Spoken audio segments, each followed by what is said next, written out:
Assalamualaikum students. Today we'll discuss about exothermic and endothermic reaction. Lecture number 2.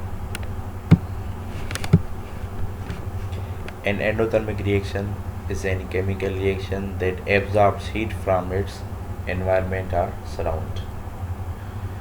Endo means in and thermi means heat.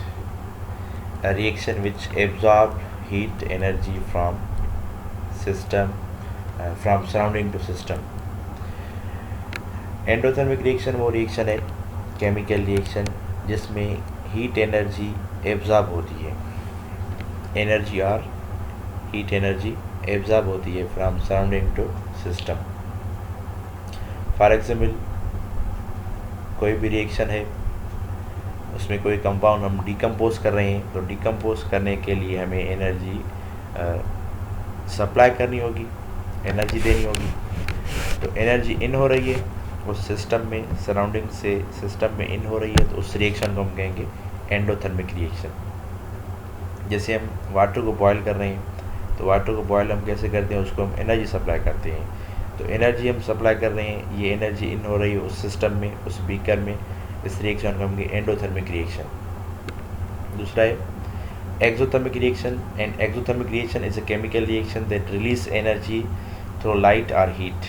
It is opposite of an endothermic reaction. Exothermic reaction endothermic के opposite है. Exo means release and thermic means heat.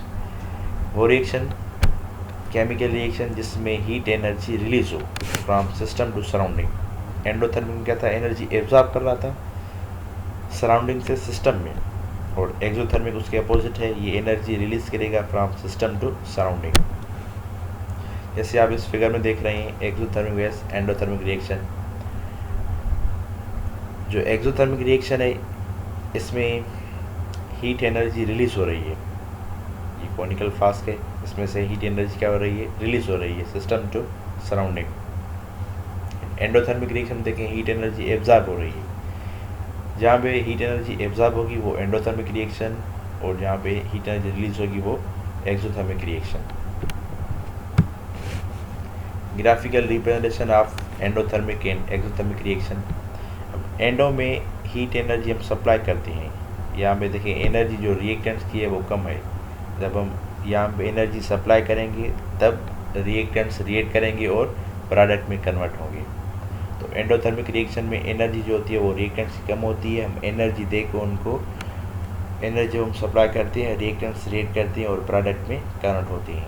And exothermic के graph में देखें, जो energy है reactants की वो ज़्यादा होती है. एक्सोथर्मिक में या तो एनर्जी रिक्वायर्ड नहीं होती या बहुत कम होती है. जब हम एनर्जी, बहुत कम एनर्जी हम सप्लाई करेंगे या रूम टेम्परेचर पे जो रिएक्शन होगा वो रिएक्टेंट्स प्रोडक्ट में कन्वर्ट हो जाएंगी और एनर्जी उनकी कम हो जाएगी.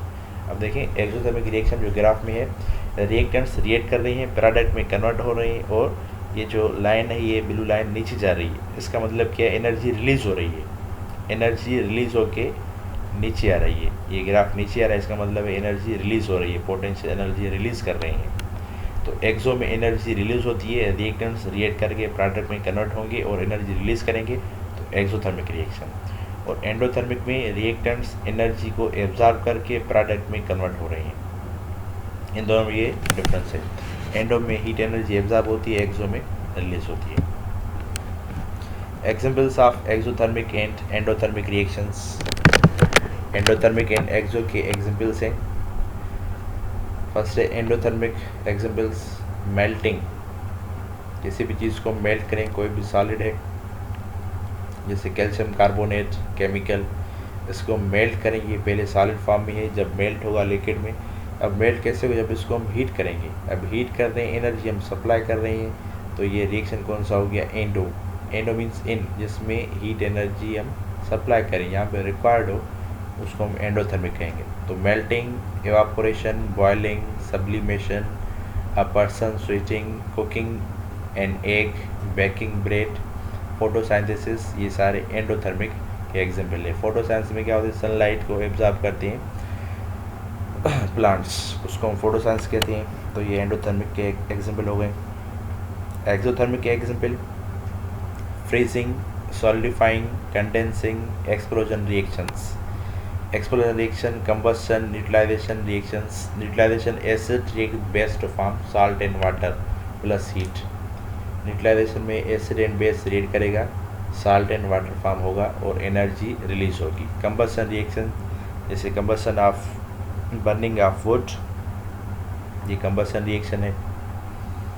बर्निंग ऑफ पेट्रोल, ये भी कंबस्शन है। और बर्निंग ऑफ पेपर, ये भी कंबस्शन रिएक्शन है। कंबस्शन रिएक्शन में एनर्जी रिलीज होती है, जैसे combustion of methane, CH4 methane को जब हम कंबस्ट करते हैं तो एनर्जी हमें रिलीज होती है। और एंडोथर्मिक में एनर्जी रिक्वायर्ड होगी, एक्सो में एनर्जी रिलीज होगी।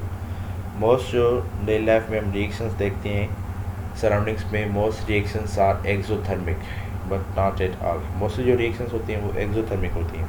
जैसे व्हीकल्स हमारी चलती हैं उसमें बर्निंग ऑफ पेट्रोल, डीजल और गैस, CNGs, ये सारे जो रिएक्शंस होते हैं ये एक्सोथर्मिक होती हैं। ब्लास्टिंग ऑफ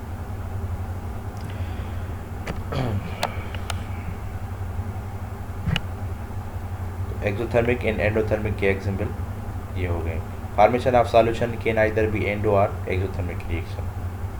सॉल्यूशन जो फॉर्म होता है वो एक्सोथर्मिक भी हो सकता है, एंडो भी हो सकता है, डिपेंड करेगा कि कितनी एनर्जी रिलीज़ की है। फॉर एग्जांपल हमने एनर्जी सप्लाई की है 5 किलो जूल पर मोल, जो एनर्जी रिलीज़ कर रहा है वो कितनी है 15, तो रिलीज़ ज़्यादा कर रहा है, इसने एब्जॉर्ब कम की थी, तो ये रिएक्शन कौन सा हो जाएगा, एक्सो हो जाएगा। फॉर एग्जाम्पल 15 एब्जॉर्ब कर रहा है और रिलीज़ कितनी कर रहा है 5, तो ये रिएक्शन हो जाएगा एंडो, क्योंकि एब्जॉर्ब 15 कर रहा है ज़्यादा, रिलीज़ कम कर रहा है, तो ये एंडोथर्मिक रिएक्शन हो गया। थैंक्स।